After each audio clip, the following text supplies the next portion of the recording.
بالله من الشيطان الرجيم. بسم الله الرحمن الرحيم. يا بني إسرائيل اذكروا نعمتي التي أنعمت عليكم وأوفوا بعهدي أوف بعهدكم وإياي فارهبون وآمنوا بما أنزلت مصدقا لما معكم ولا تكونوا أول كافر به ولا تشتروا بآياتي ثمنا قليلا وإياي فاتقون. صدق اللہ العظیم.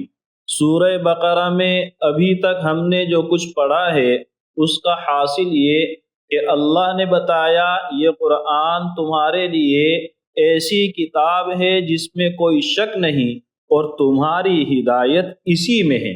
اس کے بعد اللہ نے تین الگ الگ سوچ رکھنے والی تین قوموں کا تذکرہ کیا. ایک جو قرآن پر ایمان لاتی ہے، دوسری جس نے ایمان سے انکار کیا، اور تیسرے جو درمیان میں رہے. اس کے بعد اللہ تعالیٰ نے اپنے اوپر ایمان لانے کی دعوت دی اور اس پر دلیلیں ذکر کی. اس کے بعد اپنے رسول کی رسالت کو ثابت کیا، آخرت کو ثابت کیا، مکے کے لوگوں کے کچھ اعتراضات کے جواب دیے، انسان کو یہ سمجھایا کہ دلائل سے بات سمجھ میں نہیں آ رہی ہے تو اپنے رب کے احسانات کو یاد کرو. احسان تمہاری زندگی کا، احسان تمہارے لیے دنیا کی ہر نعمت تمہارے لیے پیدا کر دینے کا، احسان تمہیں تمام مخلوق پر فضیلت دینے کا، احسان تمہیں علم دینے کا. یہ سارے احسانات جب اللہ نے جتائے، اور ان احسانات کو جتانے کا حاصل یہ کہ اپنے محسن کا شکر ادا کرو، اس کے اوپر ایمان لے آؤ.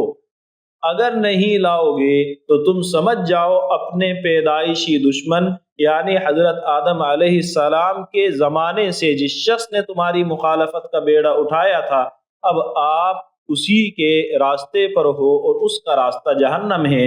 ہم فیہا خالدون.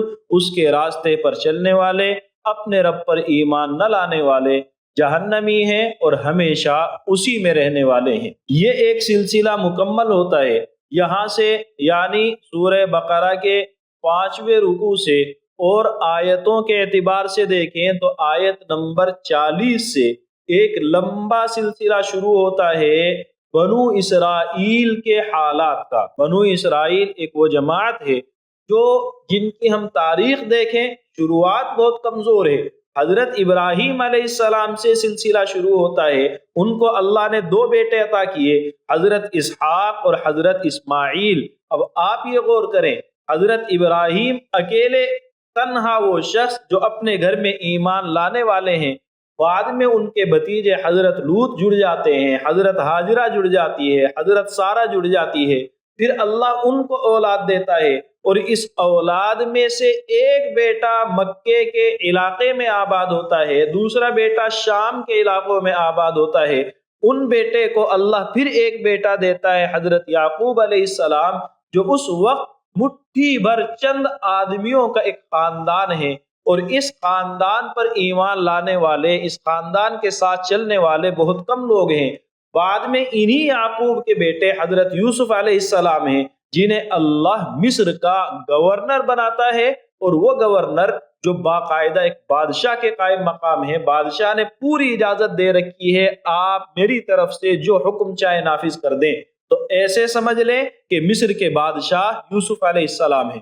اب آپ دیکھیں شروعات بتانے کا مقصد ابراہیم علیہ السلام اکیلے شخص جہاں سے یہ پریوار شروع ہوتا ہے، اور شروع ہونے کے بعد آگے چلتا ہے اس مرحلے میں کہ نبی نبی نبی، اور نبی کے ساتھ ساتھ میں پھر ایک بادشاہ. جب یہاں حضرت یوسف علیہ السلام آباد ہوئے تو باقی لوگ جو ان کے خاندان کے تھے وہ بھی مصر کے اندر آ گئے. ابھی یہ جماعت اگرچہ حکومت میں ہے لیکن اقلیت میں ہے، بہت کم تعداد ان حضرات کی ہے، اور قبطی فرعون کی اولاد اور اس کا خاندان جو وہاں پہ موجود ہے وہ ان سے بہت زیادہ ہیں. اس تفصیل میں ہم نہیں جاتے، بات کو مختصر کریں. اللہ تعالیٰ نے حضرت یوسف علیہ السلام کو نبوت دی، بعد میں اللہ تعالیٰ نے حضرت داؤد علیہ السلام کو نبوت دی، بادشاہت دی. حضرت سلیمان علیہ السلام کو اللہ نے نبوت دی، بادشاہت دی. حضرت موسیٰ علیہ السلام جیسے جلیل القدر نبی اللہ نے ان لوگوں میں بھیجے جنہوں نے فرعون کو، جو اپنے زمانے کا ایک بڑا ہی طاقتور بادشاہ ہے، اس کو کھلی شکست دی، بری طریقے سے اللہ نے موسیٰ علیہ السلام کے زمانے میں اس کو رسوا اور ذلیل کیا، تو یہ عزتیں اللہ ان کو دیتا رہا۔ ان لوگوں کے اندر بے شمار انبیاء اللہ تعالیٰ نے بھیجے، اتنے نبی بھیجے کہ یہ کہتے ہیں ہم نبیوں کی اولاد ہیں۔ اللہ تعالیٰ کے یہاں ہماری مغفرت ہے، لن تمسنا النار الا ایاما معدودہ، آگ اگر ہمیں کچھ نقصان پہنچائے گی گنتی کے چند دن ہوں گے جس میں ہمیں نقصان پہنچنا ہے، اس کے بعد ہماری مغفرت ہے۔ یہ کہتے ہیں ہم اللہ کے بیٹے ہیں۔ تو ایک قوم جو اپنی بڑائی اس درجے میں رکھتی ہو کہ ہم اللہ کے بیٹے ہیں، وہ یہ سمجھتی ہو ہم انبیاء کی اولاد ہیں، وہ یہ سمجھتی ہو ہمارے پاس تو ملکوں کی حکومتیں رہیں۔ حضرت سلیمان علیہ السلام کی وہ حکومت جو صرف انسانوں پر ہی نہیں ہے، جانوروں پر، جناتوں پر، ہواؤں پر اللہ تعالیٰ نے حکومت دی ہے، ایسی حکومت ان لوگوں میں ہے۔ غرض یہ کہ اللہ نے ان لوگوں کے درمیان ایک لمبا سلسلہ نبوت کا، ایک بڑی حکومت کا اللہ نے ان لوگوں کو عطا کیا تھا، اور دنیا جہاں پر ان کو فضیلت اور فوقیت دی تھی، اس چیز کا گھمنڈ اور تکبر ان کے دماغ میں تھا۔ لیکن ہو گیا کیا کہ اللہ کے رسول جن کی انہیں بھی امید تھی اور تلاش کر رہے تھے، کیونکہ ان کی کتابوں کے اندر آخری رسول کی ساری علامتیں موجود تھی، اسی لیے آپ دیکھیں یہودی مدینے کے اصل باشندے نہیں ہیں، رہائشی یمن کے ہیں یا اس کے آس پاس کے علاقے کے، وہ یہودی جو مدینے میں آباد تھے۔ یہ یہودی کیوں آباد ہوئے تھے؟ کیونکہ ان کا ایک قافلہ گزر رہا تھا، مدینے سے جب گزرا اور کھجور انہوں نے بہت سے وہاں پر دیکھے، تو انہوں نے اپنی کتابوں میں یہ علامت پڑھ رکھی تھی کہ آخری رسول ہجرت کریں گے اس علاقے میں جہاں کھجور بہت ہیں، تو کہنے لگے آخری رسول یہی آئیں گے، جب وہ آئیں گے تو ہم ایمان لائیں گے ان کے اوپر، ان کے ساتھ چلیں گے۔ اس ارادے سے مدینے میں آباد ہوئے، اور جب کوئی قوم باہر سے آباد ہوتی ہے آ کر، وہ قوم اقلیت میں ہوتی ہے، تعداد ان کی کم ہوتی ہے، مقامی لوگ اگر صحیح تربیت یافتہ نہیں ہیں، صحیح سوچ ان کی نہیں ہے، انہیں پریشان کرتے ہی ہیں۔ مدینے کے لوگ جب ان کو ستاتے اور ان پر ظلم کرتے تو یہ کہتے تھے کہ آخری نبی جب آئے گا ہم اس کے ساتھ مل کر تمہارے ساتھ جنگ کریں گے۔ آپ نے کبھی غور کیا ہے کہ اللہ کے رسول جب تک مکے میں آباد رہے ہیں مکے کے لوگوں نے پریشان کیا ہے، مدینے میں آپ کو پہلے دن سے مقبولیت ملی ہے، بلکہ پہلا دن تو چھوڑیں، اللہ کے رسول نے جب تک ہجرت نہیں کی تھی مدینے والے وہیں جا جا کر آپ کو تلاش کرتے رہے، اور تلاش کر کے آپ کی باتیں سن کر، حقیقت سمجھ کر، حق کو پہچان کر ایمان لائے ہیں۔ کیوں لائے ہیں؟ انہی یہودیوں کی وجہ سے، کیونکہ انہوں نے اتنا کہا کہ آخری رسول آئے گا ہم ان سے مل کر جنگ کریں گے اور تمہارے اوپر فتح حاصل کریں گے۔ قرآن نے اس کو ذکر کیا، اسی پارے میں آگے آ جائے گا۔ جب آپ دیکھیں مٹھی بھر جماعت ہمارے اوپر غلبے کی بات کر رہی ہے کسی شخص کے ساتھ چل کر کے، تو ایک جستجو، ایک طلب دل میں پیدا ہوتی ہے، وہ شخص کون ہے؟ تو یہ چیز مدینے کے لوگوں میں پیدا ہوئی اور انہوں نے حقیقت جاننے کی کوشش کی، اسی حقیقت کو جانتے ہوئے وہ اللہ کے رسول کے قریب آئے۔ جب اللہ کے رسول مدینے میں تشریف لائے، اتنی بڑی تعداد ایمان لانے لگی، انہی یہودیوں کی وجہ سے ایمان لا رہی ہے، لیکن یہ خود ایمان نہیں لا رہے۔ کیوں نہیں لا رہے؟ اسی اپنے تکبر کی وجہ سے۔ ہم پڑھے لکھے لوگ ہیں، ہم نبیوں کی اولاد ہیں، ہم سلطنت رکھنے والی قوم ہے، بادشاہت کرنے والی قوم ہے، ایک عرب کا امی ان پڑھ شخص ہمارا نبی بن جائے، ہم پڑھے لکھے لوگوں کا، یہ کیسے ممکن ہے؟ یہ تکبر اور گھمنڈ وہ تھا جو ان لوگوں کو حق سے دور کر رہا تھا۔ غرض یہ کہ ان لوگوں نے اللہ کے رسول کو پہچانا بھی تھا، ان لوگوں کے پاس ایک مقام بھی تھا، لوگوں میں مقبولیت بھی تھی، اس لیے یہ لوگ خاص اعزاز رکھتے تھے۔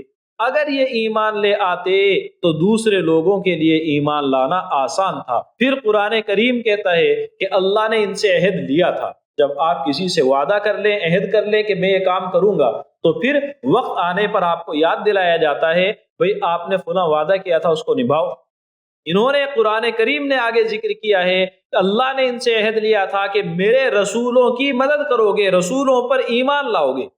محمد صلی اللہ علیہ وسلم رسول ہے، اپنے اس عہد کو نبھاؤ جو تم نے ایمان لانے کے ارادے سے، اپنے ایمان لانے کا عہد کیا تھا، اپنے اس عہد کو نبھاؤ۔ تو ان کے اثر سے دوسرے لوگ ایمان لائے، ان کا پہلے سے عہد ہے، اس عہد کو نبھانا ہر شریف آدمی کی ذمہ داری ہوتی ہے۔ اس وجہ سے اللہ تعالیٰ ان کو بار بار یاد دلاتا ہے اور انہیں نصیحت کرتا ہے، اس نصیحت کی اہمیت کو یا ان لوگوں کے ایمان کی اہمیت کو آپ سمجھ جائیں کہ یہ سلسلہ یہاں سے شروع ہو رہا ہے آیت نمبر 40 سے، اور سلسلہ لگاتار ایک طرف سے، بعد میں بھی قرآن نے ان کے تذکرے کیے ہیں، لیکن اہمیت کو آپ سمجھیں آیت نمبر 40 سے پورا ایک تسلسل آیت نمبر 123 تک اللہ تعالیٰ نے ان یہود کے حالات کو ذکر کیا ہے۔ ان کو اجمالاً اللہ نے یہاں پہلے رکوع میں سمجھایا ہے، خلاصے کے طور پر بہت بنیادی چیزیں۔ آپ کوئی کام کرتے ہیں تو کچھ ایسی ہدایتیں ہوتی ہیں، کچھ ایسے رول اور اصول ہوتے ہیں، آپ ان کو فالو کریں تو باقی کا کام کرنا آسان ہوتا ہے۔ تو اللہ کے رسول پر ایمان لانا چاہے، ان ہدایتوں کو جو اس پہلے رکوع میں اس سلسلے کے اللہ نے ذکر کیا ہے، کوئی شخص ان پر عمل کر لے، اس کے لیے حق کو قبول کرنا آسان ہے۔ اللہ نے یہ ذکر کیا اور بعد میں پھر تفصیل کے ساتھ ان پر اپنے احسانات کو ذکر کیا، احسانات کی ناقدری کو ذکر کیا، ناقدری کے بعد عذاب کو ذکر کیا ہے۔ سارے حالات اللہ نے ان لوگوں کے ذکر کیے تو آپ سمجھ جائیں کہ اللہ کی نظر میں، قرآن کی نظر میں ان لوگوں کا ایمان کتنا اہم تھا۔ لیکن جب ان کے ذہن و دماغ کے اندر تکبر پھنس گیا، لالچ اور حرص آ گیا تو یہ اس ایمان سے محروم ہو گئے۔ اللہ نے فرمایا یا بنی اسرائیل اذکروا نعمتی التی انعمت علیکم، اے بنو اسرائیل یاد کرو میری اس نعمت کو جو تمہارے اوپر میں نے کی ہے۔ میرا احسان نبوتوں کے ایک سلسلے کے ذریعے سے، احسان بادشاہت اور سلطنت کے سلسلے کے ذریعے سے، میرے اس احسان کو یاد کرو۔ وَأَوْفُوا بِعَهْدِي، احسان کو یاد کرنے کا مطلب یہ ہے کہ میرے عہد کو پورا کرو۔ میں تمہارے عہد کو پورا کرتا ہوں۔ میرا عہد کیا ہے کہ تم لوگ میرے رسول کی مدد کرو گے، یہ میں نے تم سے عہد لیا تھا، اور تمہارا عہد جو میں نے تم سے کیا تھا وہ یہ ہے کہ میں تمہاری دنیا میں حکومت قائم کر دوں گا اور آخرت میں تمہیں نجات دوں گا۔ لَأُكَفِّرَنَّ عَنْكُمْ سَيِّئَاتِكُمْ وَلَأُدْخِلَنَّكُمْ جَنَّاتٍ، تمہیں معاف بھی کروں گا گناہوں کو اور ہمیشہ ہمیشہ کی جنت تمہیں عطا کروں گا۔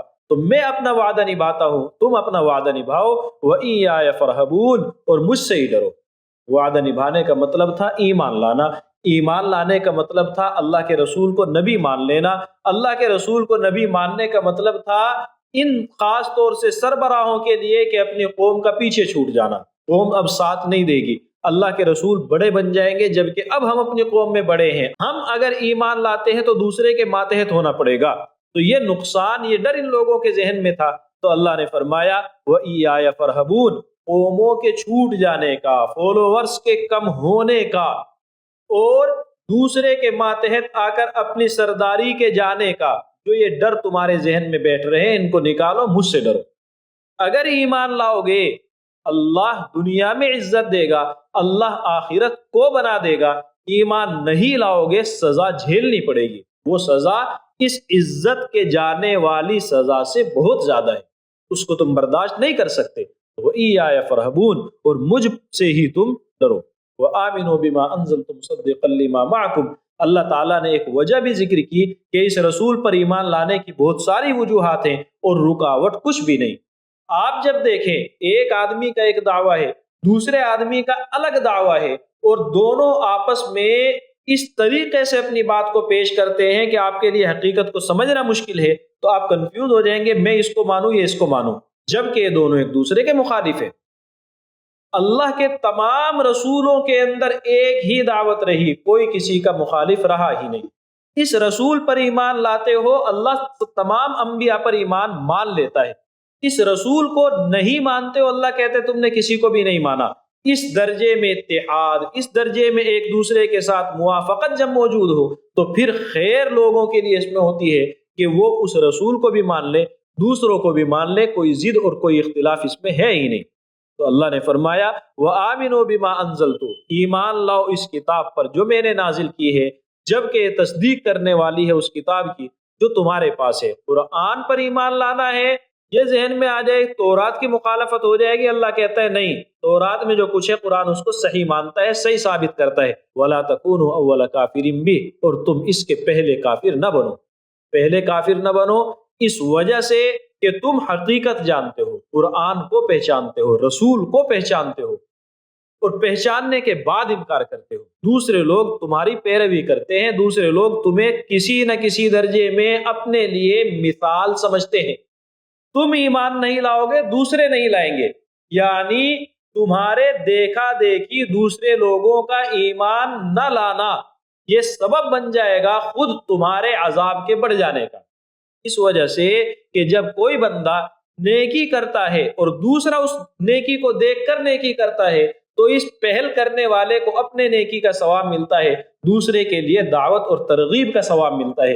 اور جب کوئی بندہ برا کام کرتا ہے اور دوسرا دیکھ کر کے اس برے کام میں اس کو فالو کرتا ہے اور دوسرا دیکھ کر اس برے کام میں اس شخص کو فالو کرتا ہے تو اس آدمی کو اپنے برے عمل کا گناہ ملتا ہے اور دوسرے کے لیے برائی کی رہنمائی کا گناہ ملتا ہے۔ تو اگر تم یہ چاہتے ہو تمہاری آخرت بنے، دوسروں کے ایمان لانے میں، دوسروں کے نیک اعمال میں تمہارا حصہ ہو، تو ایمان پہلے قبول کر لو، اور اگر یہ نہیں کرتے ہو تو دوسروں کے جب کفر کا سبب بنو گے تو اللہ جو ان کو عذاب دے گا تمہارے سبب بننے کی وجہ سے تمہیں بھی عذاب دے گا۔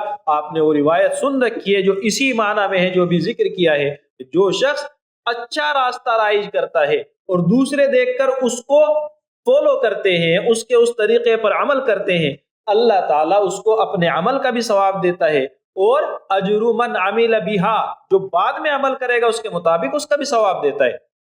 تو آپ اگر یہ چاہتے ہو تمہارے ایمان میں دوسروں کا بھی حصہ بن جائے اور ان لوگوں کے ایمان میں تمہیں بھی ثواب ملنے لگے تو پھر خیر اس میں ہے کہ میرے رسول پر ایمان لاؤ، ولا تکونوا اول کافر بھی، اور اس کے پہلے منکر نہ بنو، رسول کے پہلا انکار کرنے والے پہلے کافر نہ بنو۔ اس آیت کے بارے میں کچھ باتیں ہیں وہ انشاءاللہ کل سمجھیں گے۔ اللہ تعالی ہم سب کو سمجھنے کی، قدر کرنے کی، عمل کرنے کی توفیق عطا فرمائے۔ وآخر دعوانا ان الحمد للہ رب العالمین۔